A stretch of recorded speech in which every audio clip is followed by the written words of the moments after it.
Baiklah, Assalamualaikum warahmatullahi wabarakatuh. Kembali lagi di channel Guru Obat 21, media informasi dan edukasi untuk guru dan pelajar Indonesia. Bapak Ibu guru dan untuk adik-adik pelajar Indonesia. Kali ini kami akan menyampaikan informasi terkait tanggal kelulusan ya untuk adik-adik di SD, SMP, SMA, dan SMK untuk tahun 2021 ini Bapak Ibu guru yang dan adik-adik sekalian ya. Jadi banyak yang bertanya nih di komentar, Kak, kapan kapan tanggal kelulusan nih untuk SD, SMP, SMA, dan seterusnya. Nah, kami akan jelaskan di video kali ini. Nah, Bapak Ibu guru dan adik kalian, itu sudah ada di tanggal penentuan kelulusan itu, tanggal kelulusan ya maksud kami, itu sudah dituangkan di Peraturan Sekretaris Jenderal Kementerian Pendidikan nomor 23 tahun 2020. Kenapa tahun 2020? Karena ini dibuat di tahun 2020 yang berlaku untuk tahun ajaran 2020-2021 ya, tahun ajaran yang sekarang ini ya. Seperti itu. Nah, kita to the point saja ke pasal yang mengatur terkait tanggal kelulusan itu di pasal 7. Nah, ini dia ya, pasal 7 kita bacakan supaya jelas. Tanggal kelulusan SD, SDLB, SMP, SMPLB, SMA, SMK, SMALB ya. Program paket A. Jadi sini sepaket semua ya, paket A, paket B, paket C dan atau sederajat ditetapkan secara nasional Bapak Ibu guru ya. Jadi ini secara nasional berlakunya. Untuk SD dan SLB dan paket A itu ditetapkan pada tanggal 15 Juni. Jadi sekali lagi SD itu 15 Juni 2021. Untuk SMP, SMPLB, paket B ya sederajat itu ditetapkan tanggal 4 Juni. 4 Juni nanti baru tanggal kelulusannya. Kalau SMA, SMALB dan paket C itu tanggal ini 3 Mei ya, 3 Mei. Kemudian SMK itu ditetapkan tanggal 3 Juni 2021 Bapak Ibu guru ya. Jadi ini ketetapan dari Sekretaris Jenderal terkait tanggal kelulusan ya. Seperti itu, nanti tertuang di ijazahnya seperti ini.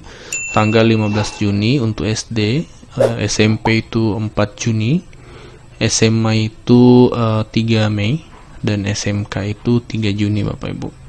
Nah, adapun nanti untuk adik-adik yang SMA, SMK ya, yang ingin mendaftar kuliah kan itu mungkin berpikir, walau pendaftaran untuk kuliah kan sudah dibuka, nanti pengumumannya tanggal sekian. Nah, tidak. Karena di setahu kami, informasi kalau tidak salah itu untuk pendaftaran kuliah ya di SBMPTN itu menggunakan keterangan aktif ya, menggunakan keterangan aktif bukan keterangan lulus seperti itu. Ini kalau tidak salah info yang kami dapat seperti itu, bisa diklarifikasi dan dikonfirmasi ketika memang kalau info ini keliru. Yang pasti info yang kami dapat itu gunakan surat keterangan aktif ya, surat keterangan aktif bukan surat keterangan lulus seperti itu. Nah, lebih lanjut lagi kita baca ke ayat 2. Ketentuan tanggal kelulusan sebagaimana dimaksud pada ayat 1 juga berlaku untuk SILN dan SPK. SILN ini adalah sekolah Indonesia luar negeri. Jadi di setiap negara itu ada sekolah untuk sekolah Indonesia di sana ya. Maksudnya anak-anak misalnya pekerja di luar negeri itu tetap ada sekolah Indonesia di sana. Nah, kemudian ayat 3, kelulusan dituangkan melalui surat keterangan lulus dan ditandatangani oleh kepala sekolah atau pejabat lain yang ditunjuk oleh pejabat yang berwenang.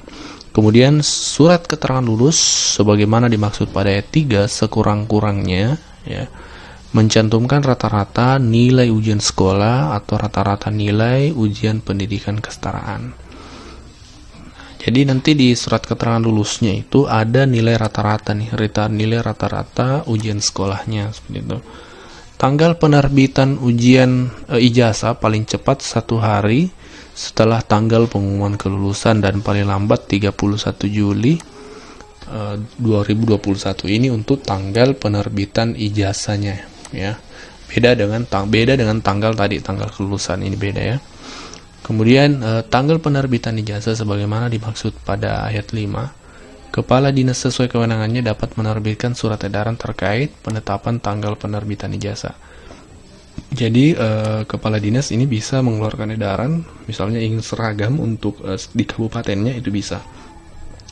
Kemudian dalam hal tidak terdapat kepala sekolah definitif ya, dengan kata lain kepala sekolah PLT seperti itu, atau karena satu dan lain hal kepala sekolah tidak dapat menandatangani ijazah, kepala dinas pendidikan atau pejabat berwenang menunjuk atau mengangkat pelaksana tugas untuk menandatangani ijazah. Nah, seperti itu. Jadi memang kepala sekolah definitif ini belum bisa menandatangani ijazah seperti itu. Jadi dalam hal ini kepala dinas menunjuk pejabat berwenang ya untuk menandatangani ijazah tersebut. Jadi ini hak dari kepala dinas pendidikan setempat. Satuan pendidikan dan dinas pendidikan tidak diperkenankan untuk menahan atau tidak memberikan ijazah kepada pemilik ijazah yang sah dengan alasan apapun. Nah, ini yang perlu dipahami nih. Karena masih banyak kasus ya di daerah-daerah itu menahan ijazahnya dengan berbagai alasan. Nah, ini di peraturan ini dijelaskan tidak ada alasan nih untuk satuan pendidikan ya, dalam hal ini mungkin kepala sekolah ataupun dinas pendidikan untuk tidak untuk menahan atau tidak memberikan ijazah kepada pemilik ijazah yang sah sesuai dengan alasan apapun.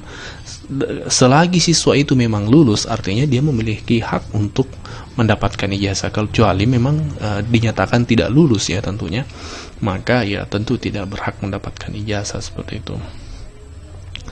Nah, peraturan sekretaris jenderal mulai berlaku pada tanggal ditetapkan. Ditetapkan ini pada tanggal 28 Desember 2020. Jadi ini berlaku untuk tahun ajaran 2020-2021. Jadi yang ujian saat ini, yang ujian saat ini, peraturan ini yang berlaku terkait tanggal pengumuman kelulusan seperti itu. Nah, di peraturan ini juga dijelaskan terkait spesifikasi teknis bentuk dan tata cara pengisian belangko ijazah. Ini sekolah tentu membutuhkan informasi ini terkait tata cara penulisan teknis ya untuk belangko.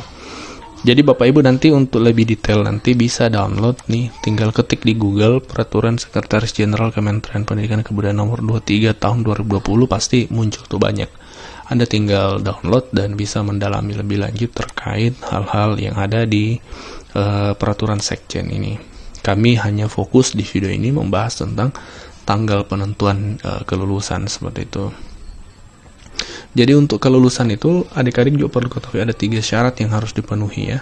Harus menuntaskan program pembelajaran di sekolah ya, pembelajaran di sekolah, kemudian mengikuti ujian sekolah, kemudian memiliki perilaku baik ya, penilaian dari guru dikasih nilai baik baru bisa lulus. Kalau salah satunya tidak terpenuhi maka tidak lulus seperti itu. Misalnya tidak ikut ujian sekolah, maka itu dipastikan tidak lulus. Atau misalnya yang tidak ikut ada program pembelajaran yang tidak tuntas seperti itu, maka tentu tidak lulus. Atau juga misalnya penilaian sekolah itu perilaku tidak baik ya, atau kurang baik, maka juga dipastikan tidak lulus. Jadi ini 3 poin yang harus diperhatikan terkait kelulusan di tahun 2021 ini. Oke, demikian info yang kami share untuk kesempatan kali ini. Semoga bermanfaat dan assalamualaikum warahmatullahi wabarakatuh.